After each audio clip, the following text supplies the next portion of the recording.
जय बाबा माँ की भक्तों, जय मेरे करौली धाम सरकार की जय हो। और मेरे गुरुदेव को दंडवत प्रणाम, मेरी गुरु माता जी को दंडवत प्रणाम।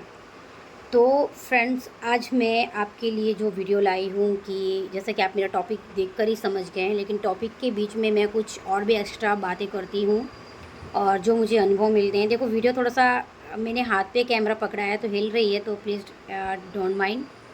और जो आज की वीडियो है वो मैं आज शेयर करने जा रही हूँ कि वनडे हवन की ही हमें ऊर्जा इतनी ज़रूरत क्यों होती है।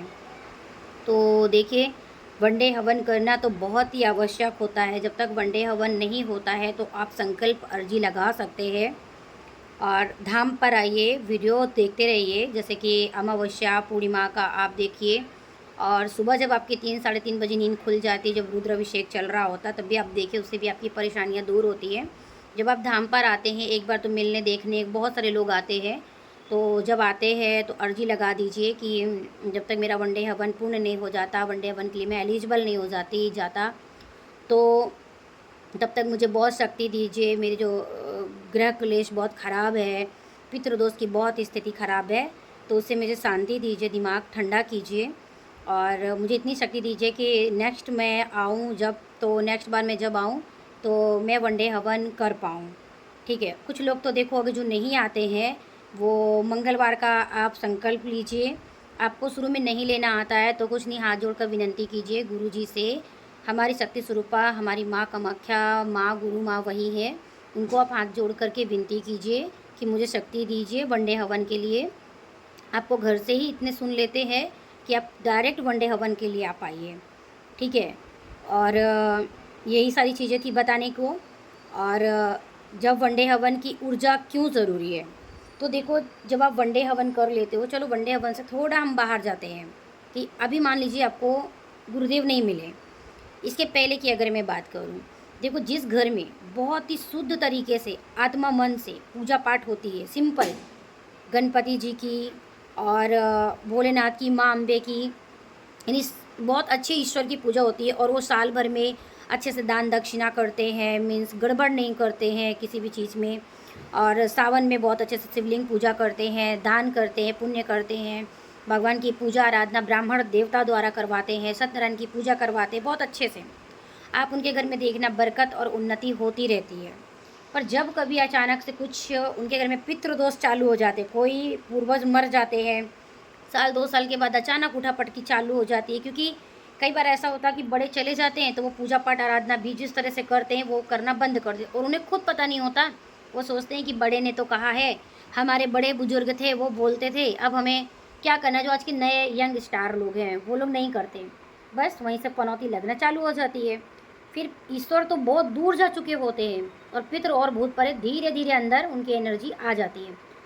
अब जब तक आपके घर में भगवान का आवरण था, एक शुद्ध एनर्जी थी, धीरे धीरे आप एनर्जी से, भूत प्रेत की एनर्जी से बंध गए। अब ना पूजा पाठ पे मन लग रहा है ना कुछ। अब धीरे से आपको, अगर आपने वीडियो हमारी देख ली है तो करौली धाम सरकार आना ही पड़ेगा। अब आते हैं मेन टॉपिक में कि वनडे हवन की ऊर्जा क्यों ज़रूरी है। देखो, वन डे हवन का मतलब है कि आप इतना इम्पोर्टेंट टाइम लेकर आते हो तो एक दिन में ये सारी प्रोसेस हो जाती है। दूसरे दिन गुरु जी से मिलने का जो टोकन मिलता है, सुबह में नंबर आ जाता है, या फिर बहुत पब्लिक होती है रात में भी, फिर गुरु जी सबको बारी बारी से देखते हैं। फिर देखने के बाद महाहवन वो सबको बोलते हैं, हर एक परिवार को। तो 2 दिन हो गया। तीसरे दिन फिर महाहवन के बाद फिर वो पुण्य देते हैं, 3 4 दिन अराउंड हो जाते हैं। ठीक है। तो 5 दिन का आपको समय लेकर आना है। ओके। तो ये जब आप हवन करते हैं एक बार, तो उस हवन के टाइम पे एक दिन में बहुत सारी प्रोसेस होती है। जैसे नारायण जी के लिए पूजा पाठ होती है, उसमें आपका लक्ष्मी कवच बन जाता है, नारायण जी को जाता है, तो मेन तो पितर को तारने वाले वही हैं, धरती में वही आए थे। फिर शिव माँ पार्वती का देखो रुद्राभिषेक होता है, उसमें आपको लाभ मिलता है और पूजा पाठ करने का एक फल मिलता है, वहाँ पे भी हवन होते हैं। फिर इसके बाद माँ काली का रुद्राभिषेक होता है। बारी बारी से जो एक पितर में मोक्ष को दिलाने के लिए पूजा होती है, शांति होती है, ग्रह शांति जो भी है, सारी चीज़ होते हैं ताकि आप साल भर, और दान दक्षिणा जो होते हैं, जैसे हम कैसे वापस आते हैं तो ब्राह्मण देवताओं को खाना खिलाना पड़ता है, रिश्तेदारों को, तो वो सब वहाँ पे इंक्लूड होते हैं। नहीं, बारी बारी से सब स्टेप बाय स्टेप होते हैं। ठीक है। और सब बारी बारी से होते हैं। तो उसी तरह आपको दान पुण्य का बहुत बड़ा लाभ मिल जाता है। अब वनडे हवन हो जाते हैं तो इसका पुण्य हमें दिखता है कि नहीं? देखो, पुण्य आप कर दिए, फल की इच्छा बिल्कुल मत करो। पूजा पाठ करके जो आपको बताया गया है वो घर पे नियम करना है। जो भी अनाप शनाप के भगवान आपके घर पे बैठे हैं वो आप पानी में डाल दो। शुद्ध जो ईश्वर हैं उनको रखो। छोटा सा गणपति रख सकते हो, या गणपति के साथ आप लक्ष्मी गणेश जो चांदी के पात्र में आते हैं वो रख सकते हो, या फिर मिलते हैं वो रख सकते हो। वो ईजिली रहता है, फ़ोटो में रहता है। तो फ़ोटो में रहता है तो कोई प्रॉब्लम नहीं। शिवलिंग रख लो और भोलेनाथ की, पार्वती माँ की फ़ोटो रख लो, उतना भी रखोगे चलेगा, ठीक है। जब आप दीक्षा ले लेते हो, दीक्षा के साथ आपको बाबा माँ मिलते ही हैं, तो माँ की फ़ोटो आप अलग ही रखो, क्योंकि आपको पता है कि फिर जो 6 महीने के बाद उनका जो फेस्टिवल आता है तो माँ को ढक कर रखना पड़ता है। और बाबा की प्रतिमा आप अलग ही रखो, अलग से, क्योंकि उनको बाकायदे भोग रखना, पूजा प्रणाम करना बहुत अच्छा लगता है। तो उनके लिए आप अलग कर दो, ठीक है, अलग से ही रख देना है उनकी मूर्ति। और बहुत व्यवस्थित बढ़िया कपड़ा अच्छे से बिछा कर उनको प्रतिमा उनकी रखना है बहुत अच्छे से।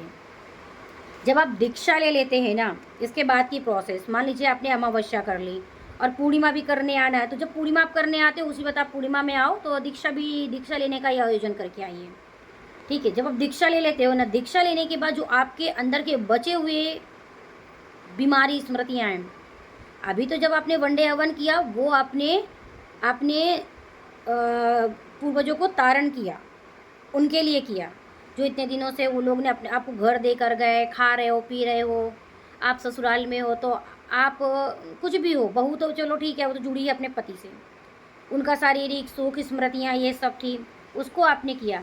लेकिन जो आपके अंदर इतने कष्ट थे उसको कैसे हटाना है? माला जाप कर रहे हो तो उसके थ्रू फिर आपको धीरे धीरे कष्ट हटते हैं।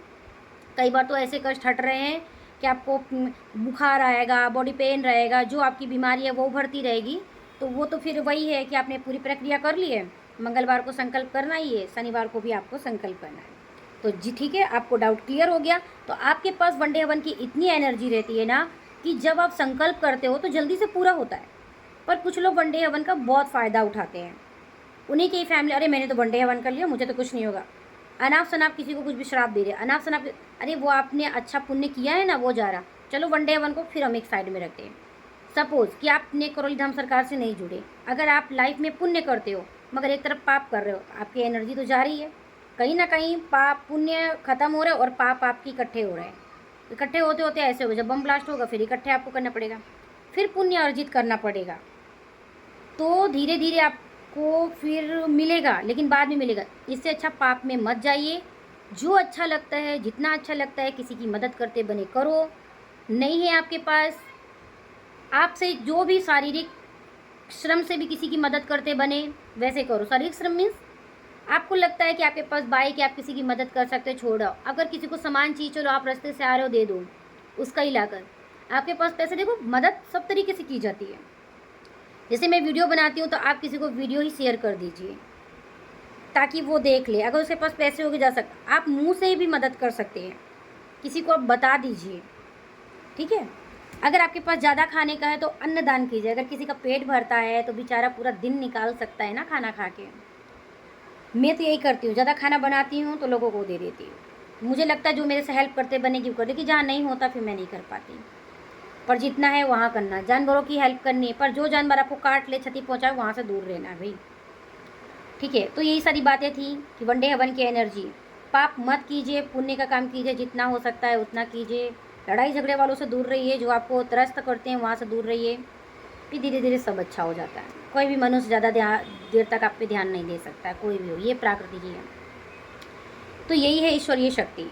एक बार अगर गुरु जी से जुड़ते हैं तो आपको बहुत सही रास्ता दिखाते हैं। फिर हर मंगलवार शनिवार संकल्प होता है। आप संकल्प के लिए इतनी ऊर्जा हो जाती है कि कष्ट तो कटते हैं मगर वो ऊर्जा इतनी अच्छे से आपको काम करती है कि कष्ट सहन करने की शक्ति देती है, आपको पता भी नहीं चलता। और आप बहुत जो खूबसूरत नहीं है वो खूबसूरत होते जाते हैं, रोग ख़त्म होते हैं, बहुत अच्छा लगता है। और कम एज में भी वो ज़्यादा उम्र में भी वो कम एज जो होनी चाहिए वैसे। एक जैसा एक धरती में आया है, लाइफ जी रहा है, वो कैसे जी सकता है, कैसे जीना चाहिए, मतलब सिखाता है ईश्वरीय शक्ति। तो यही सारी चीज़ थी। जो मुझसे छोटे हैं, मेरी वीडियो देख रहे हैं, मुझे माफ़ करना, जो भी मैंने गलती से कुछ गलत शब्द बोले हों। जो मुझसे बड़े हैं उनसे भी मैं माफ़ी चाहूँगी, जो मैंने गलत शब्द बोले हो मुझे माफ़ करें। और कुछ नहीं कर सकते तो कम से कम शेयर की बटन है, आप मेरी वीडियो शेयर कर दीजिए ताकि और लोगों के साथ हेल्प हो सके और लोगों को हेल्प हो सके। मेरी हिंदी बोलने में जहाँ पे भी गड़बड़ी हो वहाँ मुझे क्षमा कीजिएगा। नेक्स्ट वीडियो में मैं आपके साथ फिर से मिलती हूँ, जब तक के लिए जय माता दी की।